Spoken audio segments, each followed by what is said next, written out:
la grabación, empecé a grabar. Ahora sí coloquen jóvenes presente en el chat. Coloquen presente en el chat.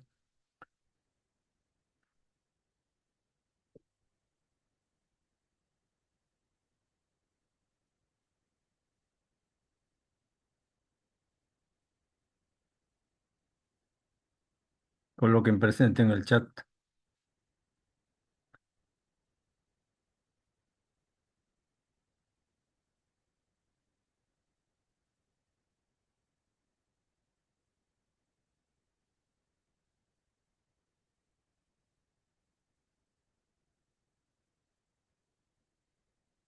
Coloquen presente en el chat. Solamente cuatro nomás han colocado presente.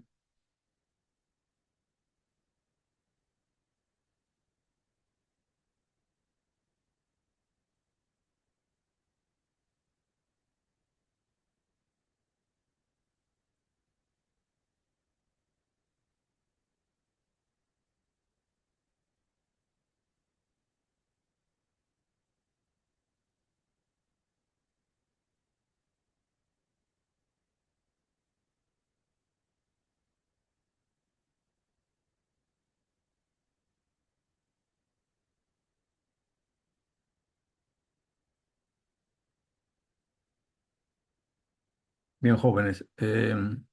Como han visto ustedes, el curso es bastante largo, bastante extenso. Cada tema uno puede profundizar un poco más.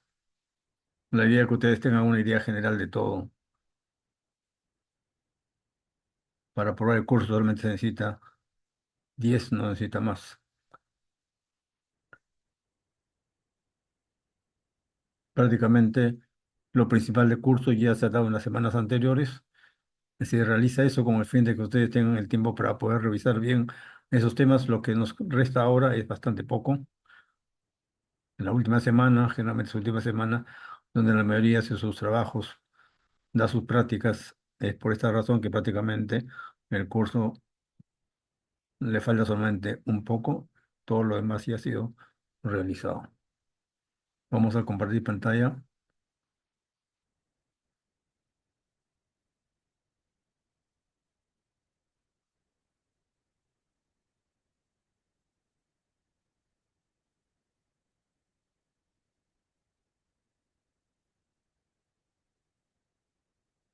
Entonces nosotros hemos visto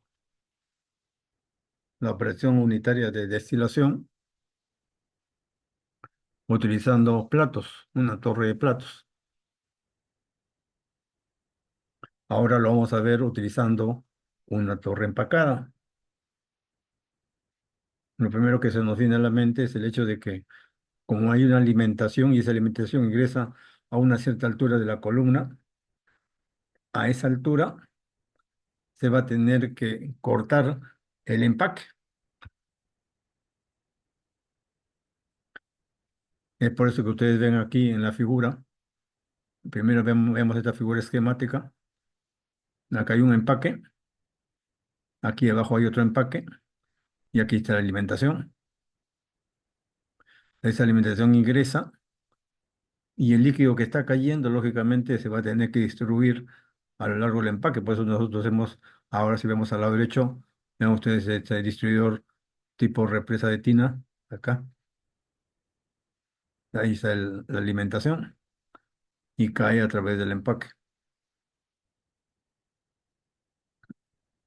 Después nosotros tenemos acá el gas que sale por el tope, ¿no? El gas que sale por el tope se condensa, una parte sale como destilado y otra parte entra como reflujo líquido.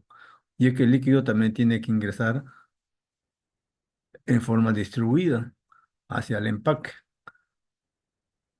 Y es por eso que tenemos aquí también otra distribución tipo represa de tina. Vemos nosotros que en el fondo el líquido pasa por un rehervidor, una parte, bueno, acá tenemos un rehervidor total, como si ustedes se dan cuenta, ¿no? porque una parte de este líquido sale directamente como producto de fondos y otra parte retorna y pasa por un hervidor total para que lo que ingresa como líquidos saturados salga como vapor saturado e ingrese nuevamente a la columna.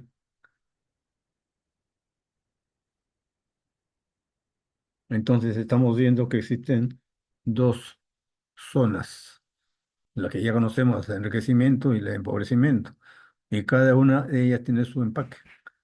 Por lo tanto, para efecto de diseño, nosotros debemos tratar de calcular una altura del empaque de cada zona, altura del empaque de la zona de enriquecimiento y altura del empaque de la zona de empobrecimiento. Y la suma de ambas me da la altura total.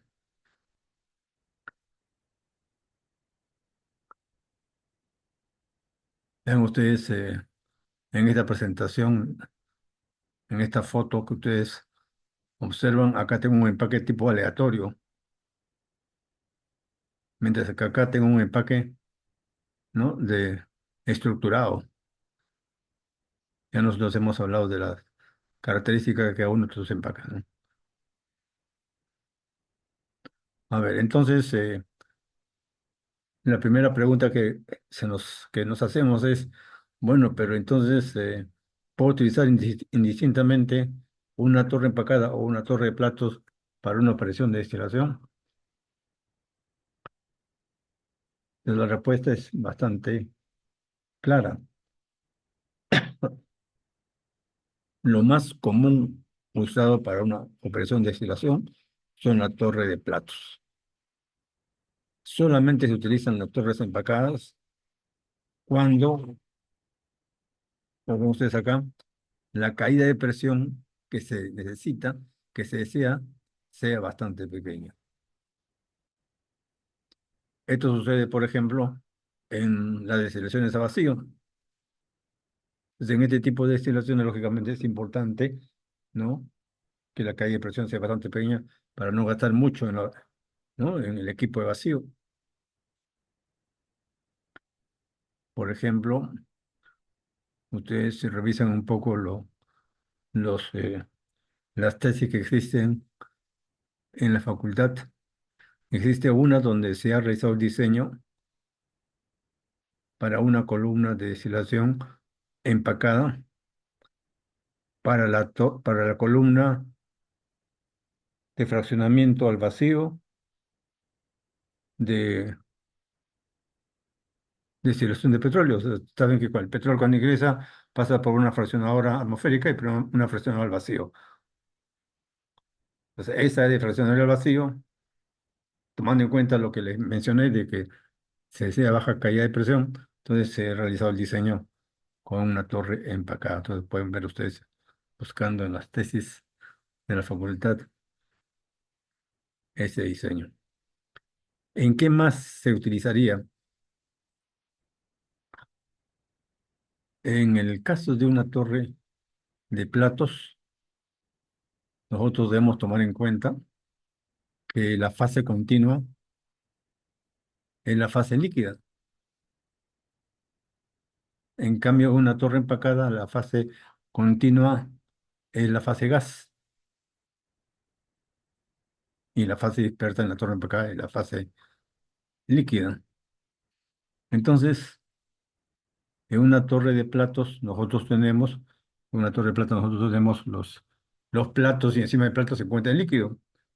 Y ese líquido dentro del plato está atravesándolo horizontalmente, pero con una velocidad bastante baja, con el fin que se puede lograr la mejor transferencia de masa, porque toda la masa de líquido tiene que estar en contacto con la burbuja de gas. Entonces, si pasa demasiado rápido, todo va a estar en contacto. Entonces tiene que pasar lento. Entonces, eso significa de que como va a estar bastante tiempo retenido el líquido en el plato, entonces su retención líquida es bastante grande y por lo tanto puede ocasionar problemas cuando tengo materiales sensibles al calor. Bueno, que ustedes que en destilación las temperaturas bajas están arriba y las temperaturas altas están abajo, y por lo tanto abajo esos productos que son sensibles al calor pueden sufrir deterioro, lo que no corre una torre empacada. Una torre empacada, como el líquido se encuentra en forma dispersa, su retención líquida es mucho más baja. Bien, acá tenemos un esquema. Aquí está el ingreso de alimentación, el condensador. Acá hay un hervidor. Este tipo de hervidor ya es diferente porque acá se ingresa por acá el líquido y en esto que es un calderín, ¿no? Una parte sale como el producto de fondos y otra parte regresa como vapor saturado. Entonces, cuando nosotros queremos hacer nuestro diseño, lo primero que tenemos que hacer es trazar nuestras líneas de operación, la línea de operación para las zonas de enriquecimiento y la línea de operación para las zonas de empobrecimiento. Si nosotros aplicamos el método de McKay-Till, vean ustedes, las líneas de operación van a ser rectas. Y podemos aplicar todo lo que hemos aprendido, ¿no? Todo lo que hemos aprendido, pero si aplicamos el método de Ponchon-Savarit, lógicamente la línea de operación no va a salir curvas. Esta línea roja viene a ser la línea de operación, que no son rectas, sino son curvas.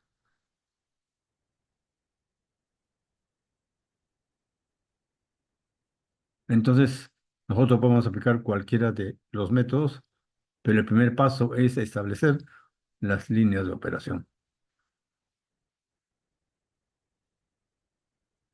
Ojo que aquí, como son torres empacadas, son torres donde la forma de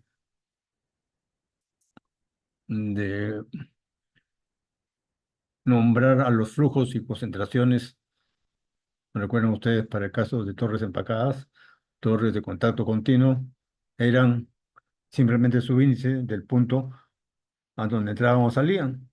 Entonces nosotros le poníamos punto uno acá y punto 2 acá arriba. Entonces todo lo que tenía acá como gas, como flujo o como composición va a tener su índice uno. Y acá lo mismo, todo lo que tiene como flujo o composición va a ser su índice 2. O sea, estamos aplicando la notación para equipos de contacto continuo.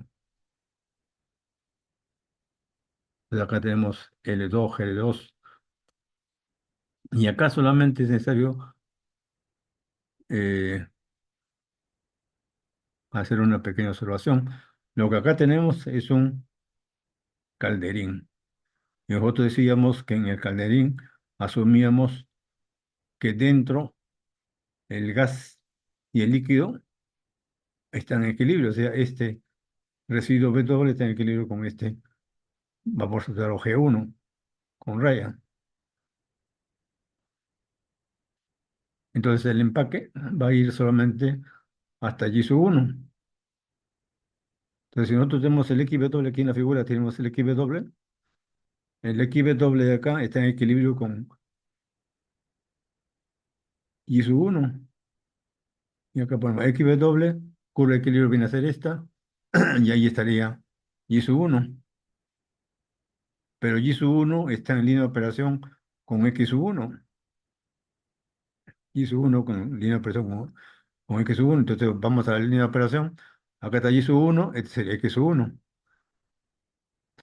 Entonces cuando nosotros queremos hallar la altura de este empaque, va a ser, en esta zona de abajo, va a ser de G sub 1 hasta G sub A, acá, a este punto de intersección.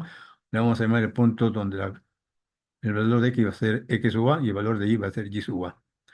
Entonces, cuando integremos, cuando hagamos el cálculo de la altura de acá, va a ser de Y sub 1 hasta Y sub A. Y en las zonas de enriquecimiento va a ser de Y sub A hasta Y sub 2.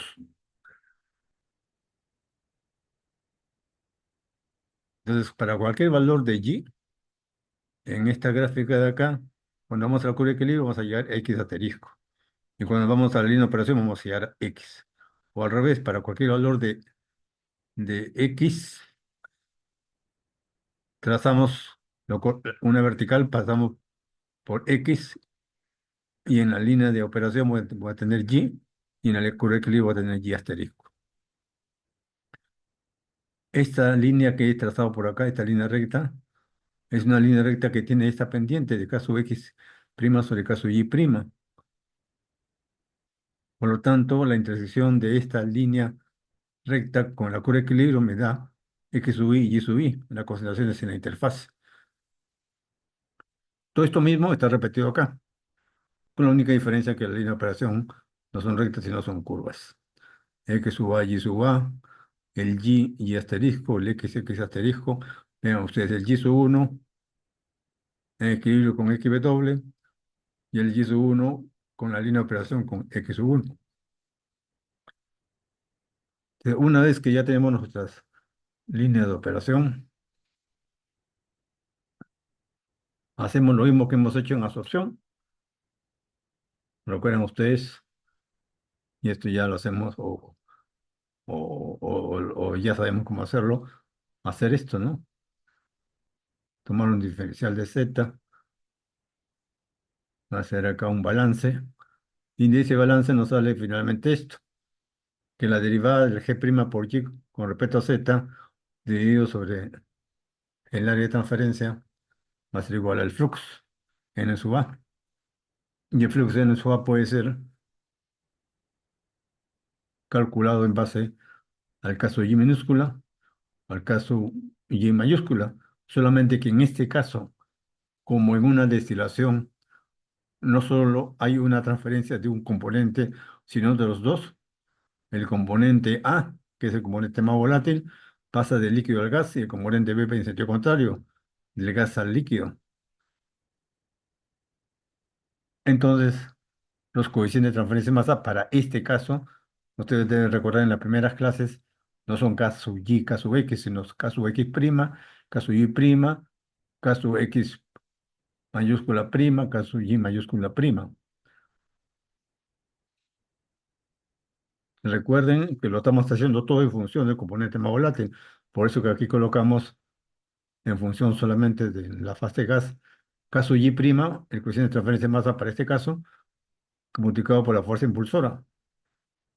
Entonces, como es la fase gas, vamos a la fase gas, vamos al componente A, entonces va desde Y sub I hasta Y. Por eso ponemos primero Y sub I acá y después Y. Y en el caso que sea el coeficiente de transferencia de masa global, va desde Y asterisco hasta Y.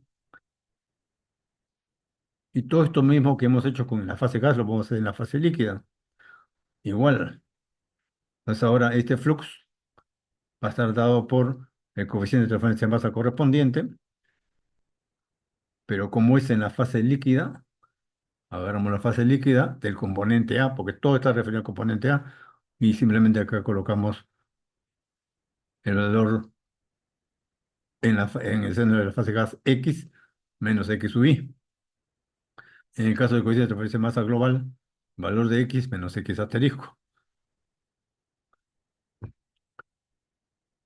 Y acá, haciendo lo mismo que hemos hecho en absorción, finalmente hallamos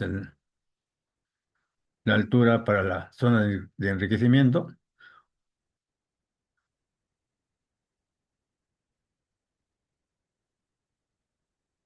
Entonces agarramos esta expresión y lo integramos, despejando z sub e, nos daría esta expresión.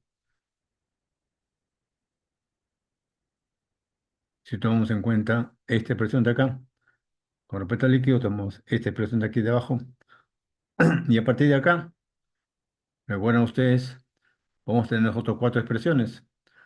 El z sub e en función de los coeficientes globales de cada fase, HTG por NTG, o HTL por NTL, en función de los coeficientes globales, HTOG por NTOG y HTOL por NTOL. Los valores de cada una de estas expresiones están aquí abajo. La función HTG, HT, NTG o HTOG, NTOG.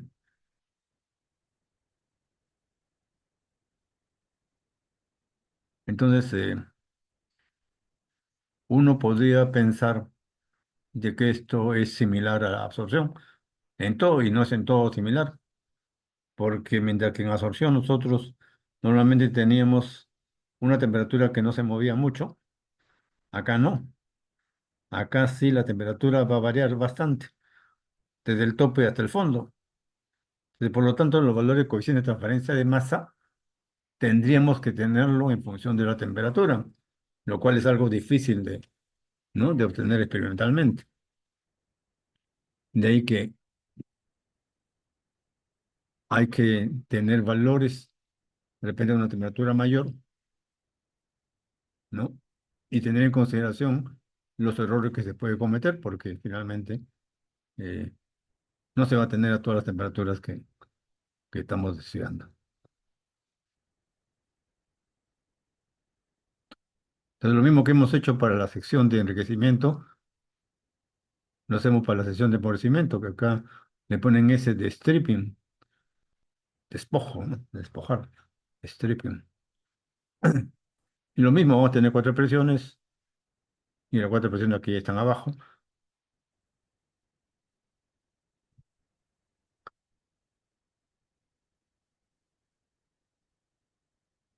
A ver, veamos un problema para ver este asunto de los cálculos de NTG y recordar un poco lo que hemos visto nosotros en la parte de coeficiente de transferencia de masa y la parte de transferencia de masa interfacial.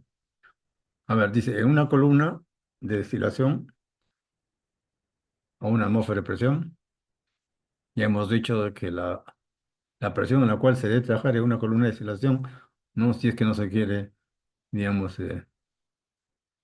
gastar mucho. Ya sabemos que la eficiencia es mejor a menor presión. Y la más baja presión que podemos trabajar en la atmósfera sin tener equipo adicional.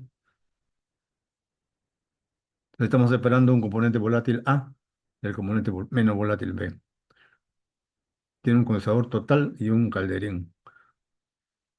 La alimentación 50% molar de A y 50% molar de B. Ingresa como líquido saturado en su plato óptimo de alimentación. Ya como líquido saturado nos hace fácil el problema, ¿no? El destilado se obtiene con un 95% de A y el residuo con 5% molar de A. Una reacción del flujo igual a 1,5 veces la relación del flujo mínimo.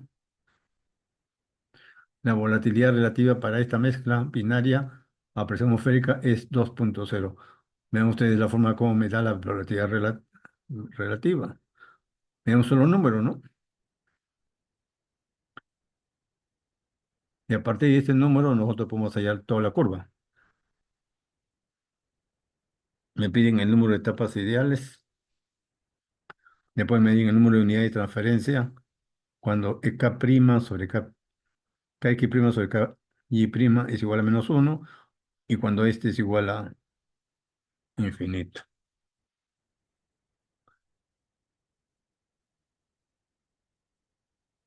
A ver, acá ponemos, para entender el problema, primeramente que A es el componente más volátil, B el menos volátil. Los datos principales de la alimentación, 50% molar, ingresa como líquido saturado. Me dice que debe ingresar en el plato óptimo de alimentación. La composición en el residuo, en el destilado es del destilado 0,95 y del residuo 0,05. La relación igual a 1,5 veces R mínimo y la volatilidad relativa a 2,0. Desde acá vamos a aplicar Maquipitil. Vean, la volatilidad relativa ya saben ustedes que es la relación de la volatilidad de A sobre la volatilidad de B, ¿no? O sea, Y sobre X sobre Y sobre X, o sea, Y sobre X de A sobre Y sobre X de B. O esto que he puesto acá, ¿no? Y sobre X, 1 - X, 1 - Y, es lo mismo. Y eso es igual a 2. De acá uno puede finalmente llegar a esta expresión, que y es igual a 2x sobre uno más x. Y esto me da la curva de equilibrio. Esto me da esta curva de acá, que ustedes ven acá del lado derecho. Esta curva me da. Ujú. Cualquier punto de esta curva tiene esa volatilidad relativa. Entonces construimos la curva de equilibrio.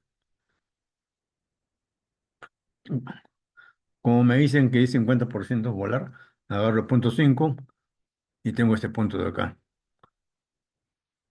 O sea, en este punto debe empezar la línea Q. Y como el líquido saturado, la pendiente es infinito y por lo tanto, esto es una línea vertical.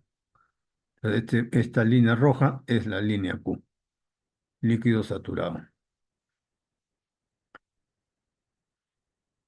Ahora procedemos a hallar la línea de operación de recepción de enriquecimiento, tal como la sabemos que se hace. Hallamos R mínimo. Para hallar R mínimo, buscamos el punto que intersecta la línea Q con la curva de equilibrio. Empezamos a trazar una recta desde punto 95, que es la composición del destilado, en X igual a Y igual a punto 95. De ahí intersectamos este punto y lo prolongamos y lo leemos en X igual a cero, en abscisa igual a cero. Y allí ese valor debe ser XD sobre R mínimo más uno.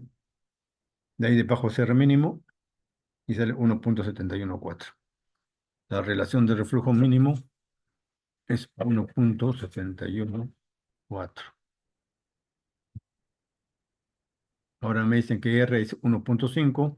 Multiplicamos esto por 1,5. Ya tengo R, 2,575. 571. Entonces ahora el valor que va a tener aquí en la ordenada a X igual a cero va a ser XD sobre ese R nuevo más uno. O sea, 2,571 más uno abajo y 0,25 arriba y sale 0,266. Con ese 0,266 que está por acá y este punto de acá, X igual a Y, 0,95, trazo mi línea de operación de la sección de enriquecimiento. Después ubico acá en el punto X igual a Y, punto igual a Y igual a 0,05, igual a X doble de acá. Y de ahí trazo la intersección de la línea Q con la zona de la línea de operación de enriquecimiento. Y ya tengo la otra línea de operación. Con los datos que nosotros tenemos, la línea de operación de la sección de enriquecimiento da esto, lo pueden verificar. De la sección de empobrecimiento da esto, también lo pueden verificar, que son estas mismas que hemos trazado acá en forma gráfica. Y lo único que nos queda es empezar de acá y trazar los peldaños. Los peldaños. Y apenas cruzo el punto de intersección, cambio línea de operación, sigo hasta llegar al punto 0,5. Verifiquen que eso sale 15.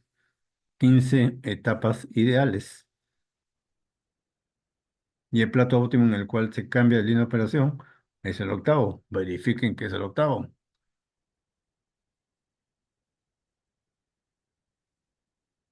Entonces la pregunta, allá el número de etapas ideales para esta separación es 15. Vamos a la segunda parte. Me dices que si la pendiente es -1,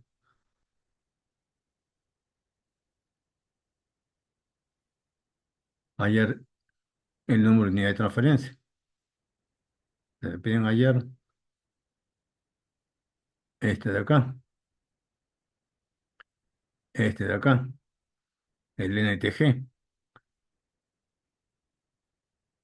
¿Cuánto vale el NTG? Tanto para la sección de empobrecimiento como para la sección de enriquecimiento.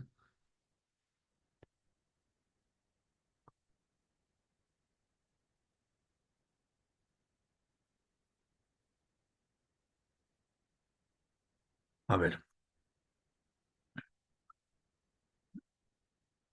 y acá está. Para la sección de crecimiento va desde y sub a hasta y sub 2. Y para la sección de procedimiento va desde y sub 1 hasta y sub a.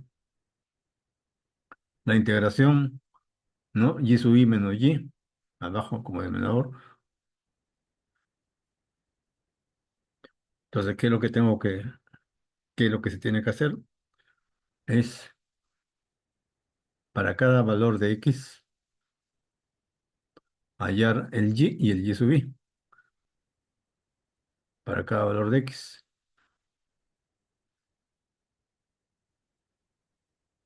Desde este punto de acá hasta este punto acá para la zona de enriquecimiento, ¿no? Para cada punto, para cada valor de x hallo el y el y sub i. Bueno, el y es fácil porque para cada valor de x, con la línea de operación, hallo el valor de y. Pero para ese valor de x, con esta línea recta, de cuya pendiente x' menos k'y' es menos 1, tengo que hallar el valor de acá, este valor de y sub i, este y sub i. Entonces, para hallar el valor de y, solamente utilizo la ecuación de la línea de operación. O sea, esta de acá, ¿no? La línea de operación está, esta. Para enriquecimiento está. Para cada valor de x hay el y. Y ahí, eso no es difícil.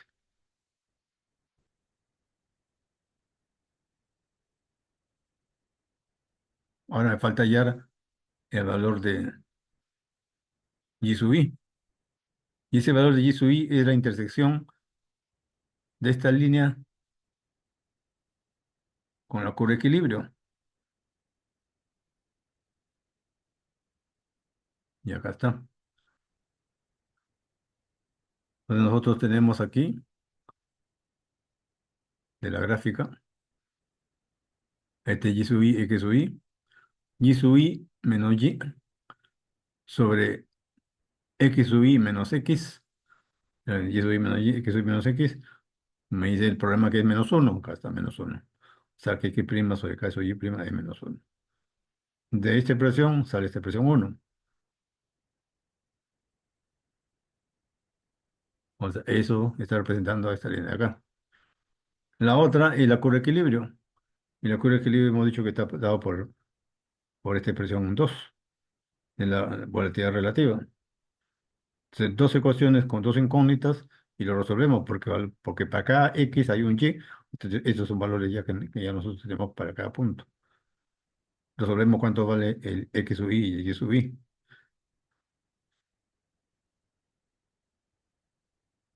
Y así lo hacemos para cada valor de x, ¿no? Colocamos su pendiente, hallamos y sub i. Ahora, si nosotros agarramos la ecuación 1 y la ecuación 2, no es difícil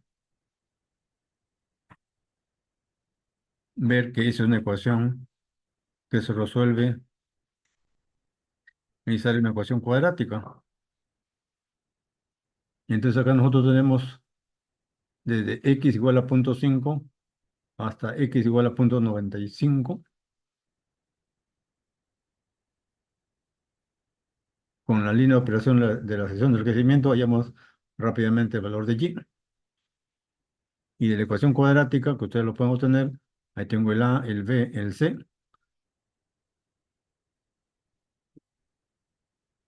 que se resuelve fácilmente, y sale el y sub i. Entonces, para este valor de x tengo el y sub i menos el y. La inversa lo tengo acá. Y así comienzo a calcular para diferentes valores de x hasta 0,95. Y tengo esta relación de acá, todos estos valores de acá. Entonces, la integración de esto lo resuelvo y finalmente me sale la integración gráfica y sale 12,33.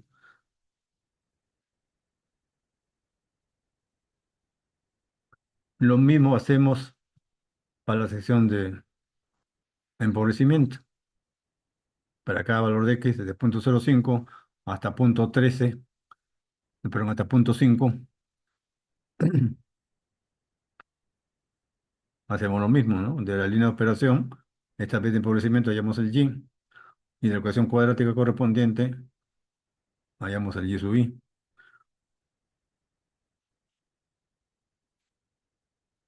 Hallamos el Y sub I menos Y para todos valores de X, y de ahí hacemos la integración gráfica, y aquí nos sale 18.11. Entonces el NTG para la sección de enriquecimiento 12.33 y la sección de empobrecimiento 18.11. Es lo que han puesto acá. Si ustedes grafican esto, lo que está dentro de la integral versus el y, les sale esta curva para la sección de empobrecimiento y esta para la sección de enriquecimiento. Y el área bajo esta curva es lo que sí sale 18.11 y el de acá sale 12.33.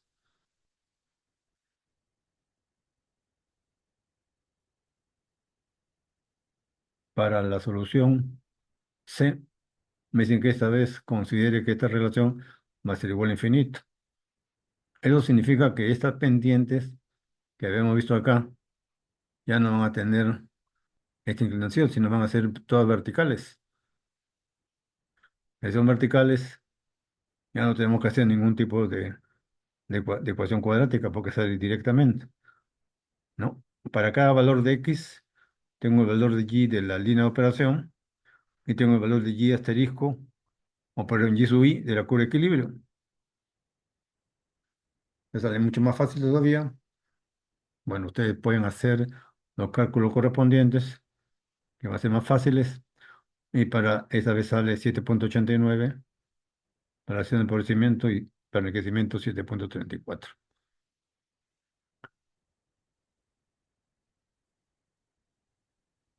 Vean ustedes acá, de que si ustedes suman esto de aquí, ¿no? Les sale como 15.2, muy parecido al número de etapas de equilibrio que sacamos en el punto A, en la solución A. Acá, ¿no? 15. Desde ahí pueden tratar de sacar entender mejor lo que vienen a decir los valores de NTG.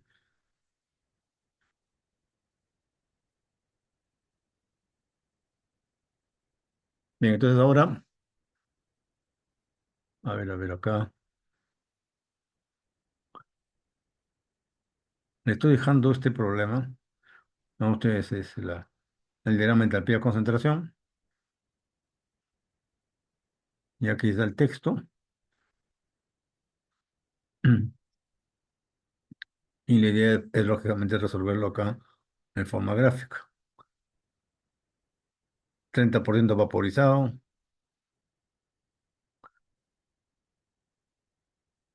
40% molar de metanol, 40. Y ustedes tienen que ubicar en función del porcentaje de vaporización, ¿no? El punto que representa la alimentación F. El destilado va a tener 92% de A, el residuo 4%, condensador parcial y el ingreso de vapor por los fondos. Y dice acá una reacción de flujo igual a 1.5 R mínimo. Entonces, este es un problema que le permite a ustedes practicar, ¿no? Practicar. Acá el problema 2, para que ustedes lo resuelvan, tiene la particularidad de hacer una destilación del aire para obtener nitrógeno y oxígeno.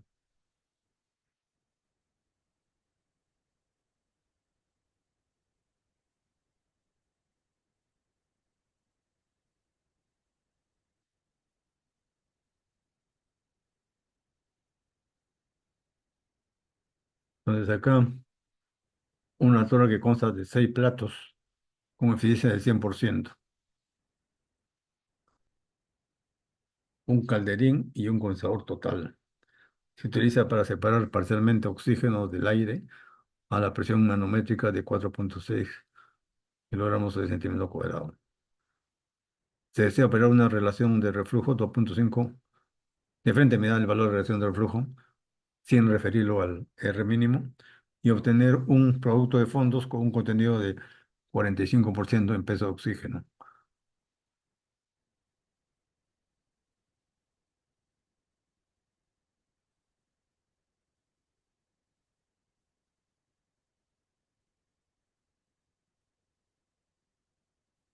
El aire entra como alimentación a la presión manométrica de 4,6, formando una mezcla 25% en peso de vapor.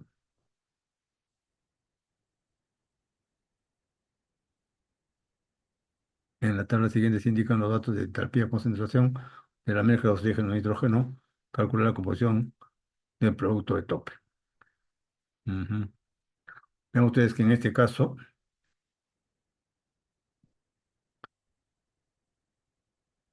no es un problema real, ¿no? Porque es un problema donde prácticamente el producto de tope es lo que uno desea buscar aquí en la incógnita.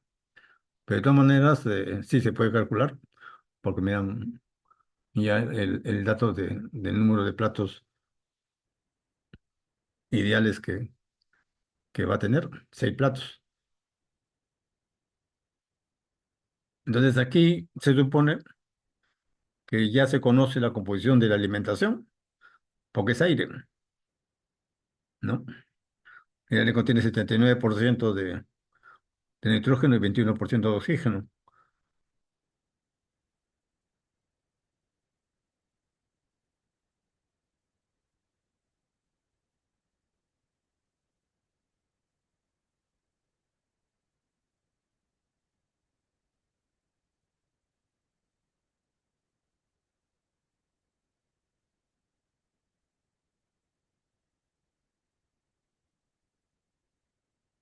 Vean ustedes que acá me dan en porcentaje en peso y la entropía media en calorías por mol gramo. La entropía en calorías por mol gramo. Entonces, evidentemente que lo voy a tener que pasar o esto a peso o esto a mol.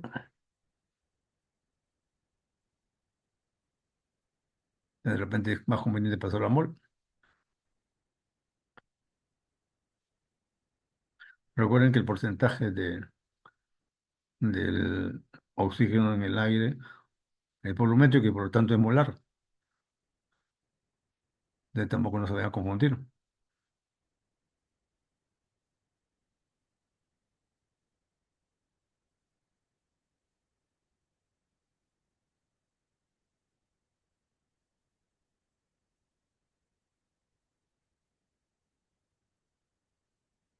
Entonces, acá cuando se hace de este tipo de problemas, lo primero que se le pide es el planteamiento de solución y luego la solución.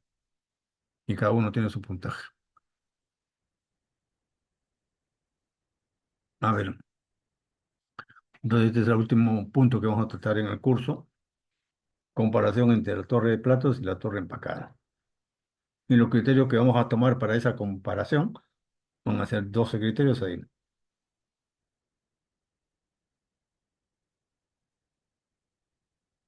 O sea, para poder seleccionar qué tipo de columna voy a utilizar, en algunos casos, algunos criterios son tan importantes que podría ser eso lo que principalmente se toma para la selección. Caída de presión, retención de líquido, relación L sobre G, facilidad de enfriamiento de líquido, corrientes laterales, formación de espuma con facilidad, corrosión, presencia de sólidos, limpieza, diámetro de la torre, fuerte fluctuación de temperatura y peso sobre la base. Cuando hablamos de fuerte fluctuación de temperatura, estamos hablando lógicamente, ¿no?, del uso de la presión unitaria de destilación. Porque esta comparación es en general, que sea cualquier tipo de presión unitaria, pero en este caso en particular se refiere por la variación de temperatura, se refiere al caso de destilación. A ver, empecemos con el primero. Cada uno de los criterios que se tiene acá, por supuesto, tiene que haber la explicación de por qué es uno preferido frente al otro. La caída de presión del gas. Entonces, cuando nos hemos visto nosotros las recomendaciones de diseño que nos dan para una columna de platos, nos dicen que la caída de presión por plato, por ejemplo, para presión atmosférica, debe estar entre 500 y 800 pascales. En los platos de una torre están con una altura de más o menos entre 0,5 y 0,6. Supongo que sea 0,6 metros. Entonces, si es de 500 a 800 pascales por plato, ahora lo voy a referir a por metro. Entonces hago esa referencia y me sale delta de P sobre Z, dividiendo 500 entre 0,6, desde 833 a 1333 pascales por metro. Las recomendaciones que me dan para una columna empacada para diseño, me dice, en absorbedores, la caída de presión debe estar entre 200 y 400 pascales por metro. En cambio, por fraccionadores, entre 400 y 600 pascales por metro. Y ustedes ven que estas recomendaciones son mucho más bajas que las de arriba. O sea, comparamos 200 o 400 con 833 y definitivamente es mucho más baja en una columna empacada. O sea, si es importante que la caída de presión sea baja, podemos optar por una columna empacada. Y uno pues, se pregunta, ¿y por qué en una columna de platos se requiere una caída de presión más alta? ¿Qué pasa si en una columna de platos mi caída de presión lo hago baja? El problema es nuevamente que el gas tiene que atravesar la capa de líquido. O sea, el gas burbujea a través del líquido y antes tiene que atravesar el soporte en caso de platos perforados, los platos, ¿no? Entonces, si no, o sea, por esa razón que tiene que atravesar, burbujear a través del líquido, la presión, la caída de presión tiene que ser más alta. En cambio, en una torre, en una columna empacada, el gas no atraviesa el líquido, porque en una torre de platos el gas es la fase dispersa. En una torre empacada es al revés. Es el líquido la fase dispersa. Entonces el gas simplemente lo roza al líquido, no lo atraviesa y por lo tanto la caída de presión tiene que ser menor. O sea, en otras palabras, si yo deseo que mi eficiencia en una columna de platos sea bastante buena, tiene que trabajarse a esa caída de presión. Entonces, hablar de columna de platos es hablar de mayores caídas de presión.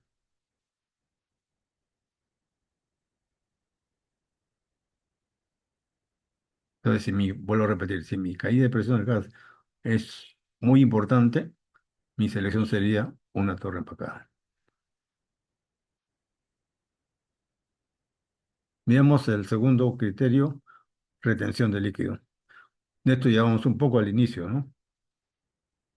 Entonces, nuevamente, recordar que la fase continua en la torre de platos es el líquido. El líquido está bajando por el vertedero, pasa horizontalmente por el plato ¿no? Y llega de pasarse al plato de abajo. Entonces, lo que le decía, este líquido de acá, como es la fase continua y viene por el gas acá, si este líquido fluye con rapidez, las burbujas de gas no van a poder tener el tiempo suficiente para poder hacer transferencia de masa. Por tanto, el líquido tiene que ir más con, con con menor velocidad. Por lo tanto, se va a quedar más tiempo. Por lo tanto, la retención de líquido acá por el volumen que va a estar acá, va a ser alta. En cambio, en la torre empacada, ese líquido que se encuentra disperso en películas, y esas películas están renovándose continuamente. Entonces, si hablamos de retención, el volumen acá es alto, el volumen acá es bajo, y por lo tanto, en caso de que tenga yo líquidos sensibles al calor, ¿no? Me conviene tener una retención líquida baja. Una retención líquida alta, si trabajamos con temperaturas altas, puede deteriorar estos productos sensibles al calor, porque muchas veces son sensibles al calor y es importante el tiempo. ¿No? Si están bastante tiempo acá, a esta alta temperatura, entonces pueden deteriorarse. Entonces lo que combina acá, nuevamente, son las torres empacadas. Entonces, para el caso de caída de presión de gas, la preferencia es torre empacada. Para el segundo caso, también la torre empacada. La relación L sobre G. Volvemos sobre la misma idea. La fase continua es la fase líquida y esa fase líquida debe ir lenta. Por lo tanto, el L va a ser menor y si el L es menor, la relación L sobre G va a ser menor. Y se trabaja con valores bajos.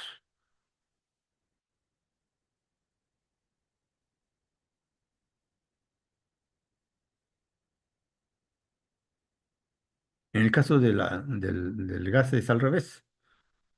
La fase continua es el gas. Por lo tanto, es el gas que tiene que ir a menor velocidad. Y si el gas va con menor velocidad, esto aumenta. O sea, entonces estamos diciendo que por la forma de cómo se realiza la transferencia y quién en la fase gas y quién en la fase líquida, esta relación de acá para platos tiene que ser baja y esta tiene que ser alta. Esta relación L sobre G.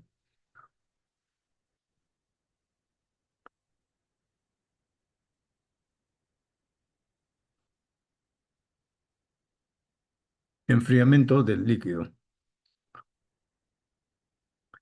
Es muy común en la industria del petróleo, en las columnas de fraccionamiento, que como las temperaturas están conforme el líquido está bajando, aumentando, estas pueden aumentar tanto que necesita enfriarse. Si yo tengo una torre de platos, agarro, tomo la parte acá de la bajante,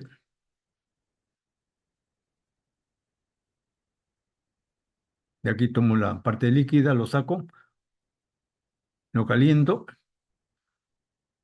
pero lo enfrío y lo vuelvo a introducir acá, en esta zona de acá. ¿No? ¿Por qué tomo el líquido? Porque el líquido tiene una capacidad calorífica mayor que el gas. Va a ser más fácil su calentamiento que si tomo una parte de fase gas. Además que necesito menor volumen. En el caso de una torre empacada, cuando yo tomo una muestra dentro del empaque, no voy a poder sacar solamente el líquido, voy a dar una muestra de líquido con gas y con eso ya disminuye mi eficiencia de transferencia de calor. Pero existe más facilidad en una torre de platos. Esto mismo que estamos explicando sucede con las corrientes laterales. Entonces, además del producto de top y producto de fondos, también te puede tener productos laterales. Igual, cuando yo quiero, ¿no? sacar mi producto lateral, normalmente lo que voy a sacar son líquidos, no una mezcla de líquido con vapor que es difícil de manejar. Entonces, es fácil en una columna de platos tomar un punto donde se encuentra el líquido y sacarlo. En una columna de empaque no. En una columna de platos nuevamente me sale gas con líquido. Entonces, en este tipo de casos se prefiere una torre de platos.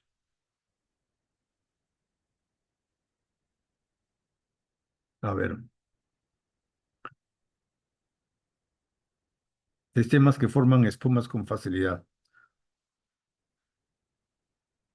Nosotros dijimos que cuando se forma espuma con facilidad, la eficiencia disminuye.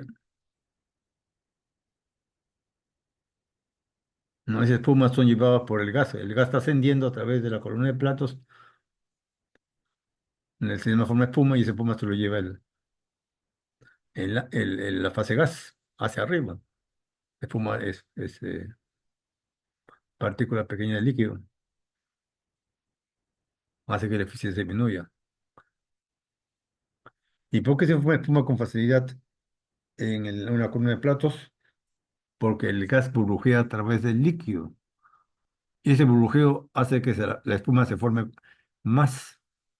En una torre empacada, el gas, vuelvo a repetir, no burbujea a través del líquido.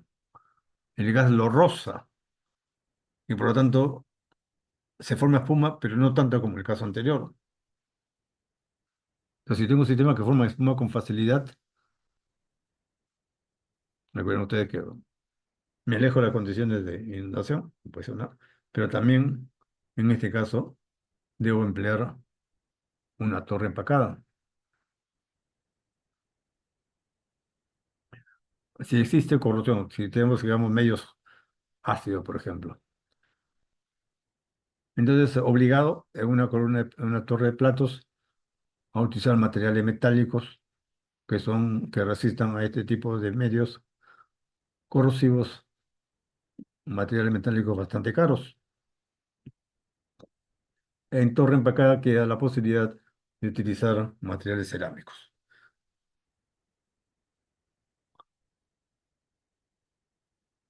Presencia de sólidos. Se supone que la alimentación que viene a una columna de destilación es tratada previamente, ¿no? Entonces estamos hablando de casos en los cuales la alimentación tiene una cantidad pequeña de sólidos. O sea, cuando es muy alto se hace el tratamiento previo de eliminarlos. Si no es muy alto se puede trabajar aún en una columna de destilación. Entonces, si digamos que hay cierta cantidad de sólidos, no grande, pequeña, si lo trabajamos en una torre de platos, estos sólidos que ingresan con la alimentación finalmente se van por la forma de cómo se trabaja en la columna y como los vertederos son grandes y los agujeros, en el caso de platos perforados, 4,5 milímetros no es pequeño, entonces se va cayendo y finalmente es todo lo que viene a ser sólidos que al fondo de la columna. Es una columna de empacada, ¿no? Una columna empacada, esos sólidos van a estar dentro del empaque. Puede obstruir el empaque y eso hace que finalmente la eficiencia baje. O sea, si hay sólidos que tienen que ser necesariamente torre de platos.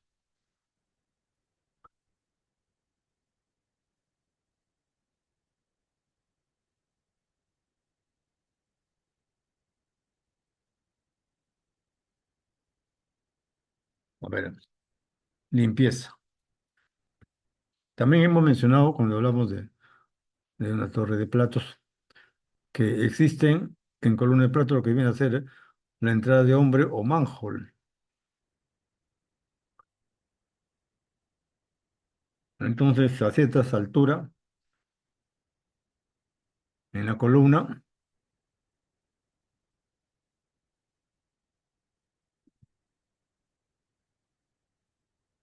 existe una entrada, se le quitan los tornillos, una entrada que es circular, se le quitan los tornillos del borde y por ahí puede entrar una persona. Recuerden ustedes que eso es posible siempre y cuando la altura del plato sea 0,5 metros o más. Entonces, cuando se hace mantenimiento para de planta, se hace mantenimiento, se saca, ¿no? Esa tapa circular y la persona ingresa por allí a un plato. Y el plato mismo tiene su entrada también de hombre, o sea, y va ascendiendo, se saca la entrada, se abre la entrada en el plato y sigue ascendiendo de plato en plato y así va haciendo la limpieza. En una torre empacada no existe esa posibilidad porque todo está lleno de empaque. Para poder hacer la limpieza, uno tendría que abrir toda la columna, toda la torre, tiene que abrir la torre, lo cual es un costo tremendo.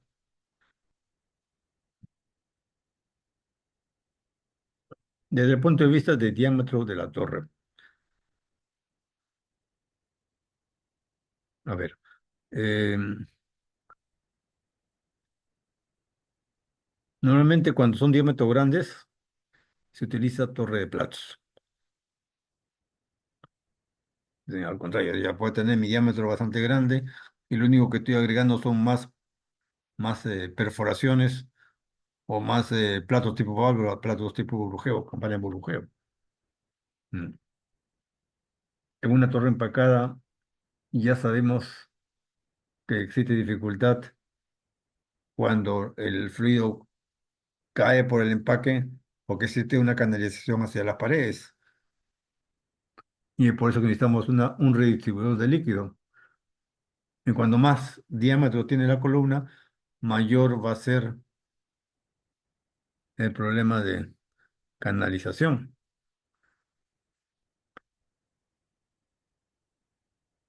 Entonces antes era bastante difícil tener diámetros bastante grandes en torres empacadas.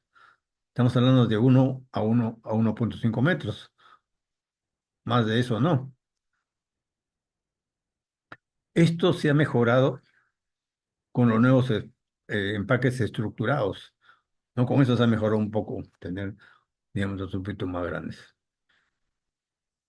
Fuerte fluctuación de temperatura. Entonces aquí, por el cambio de temperatura, los únicos materiales que se pueden utilizar son los materiales metálicos. Entonces con las torre de plata no hay ningún problema porque todos son metálicos.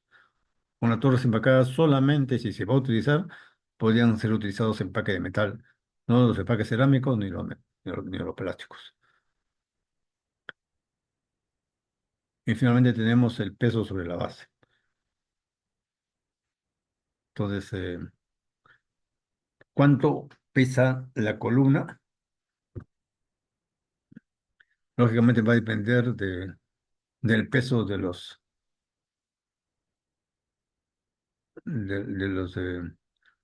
accesorios que se encuentran en la columna. En un caso los empaques, en otro caso el tipo de plato. Entonces, normalmente sabemos que todo lo que es torre de plato tiene que ser materiales metálicos. Y los materiales metálicos son pesados.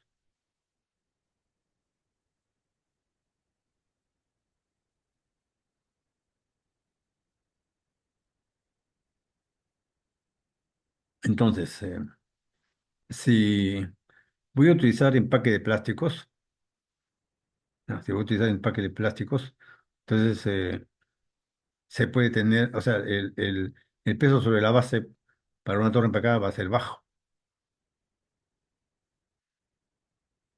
Pero si cambio de plástico a torres cerámicos o metálicos, entonces ahí el que ofrece menor peso viene a ser las torres de platos.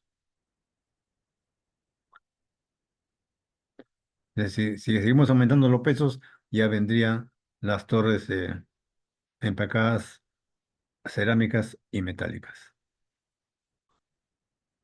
O sea, resumiendo, en orden, el peso sobre la base.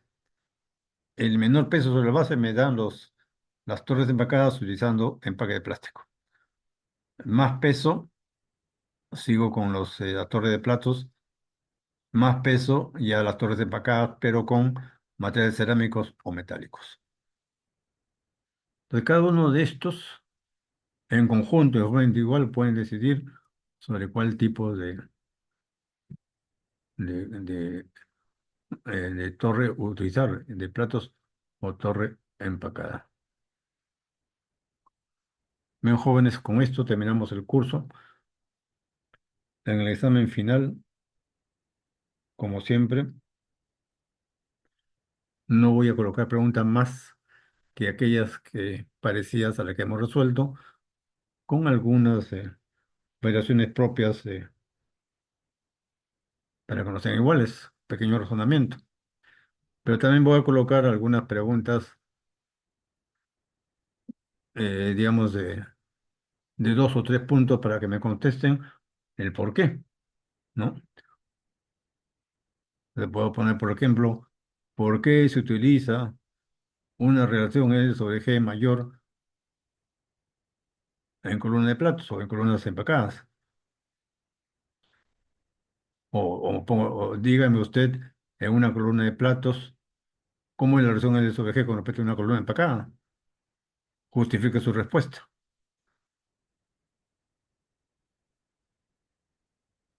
Pero recuerden que hemos visto en esta segunda parte lo que viene a ser torres de, o sea, operaciones unitarias de absorción y de destilación. En absorción hemos visto el cálculo de la altura de una torre empacada y para el caso de torre de platos hemos visto el cálculo de eficiencia.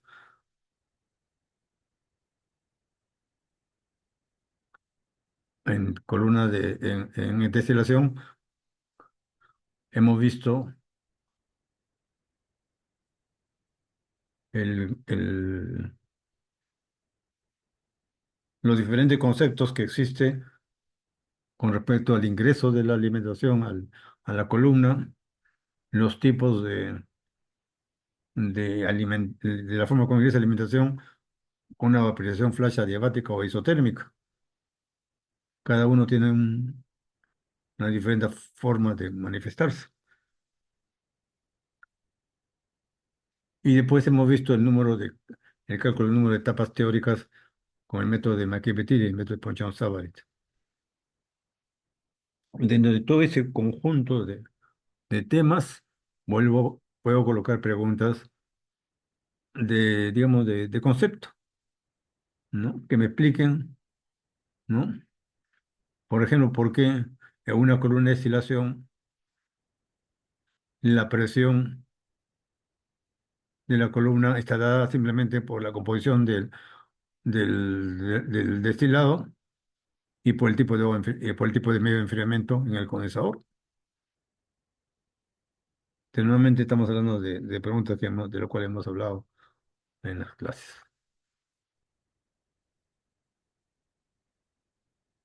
Bien, jóvenes, entonces, ¿alguna pregunta en particular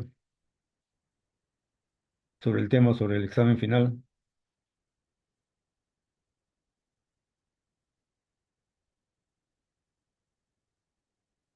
Bien, si no hay preguntas, entonces los veré en la próxima semana en el examen final y traten de hacer su mejor esfuerzo. Buenas noches, jóvenes.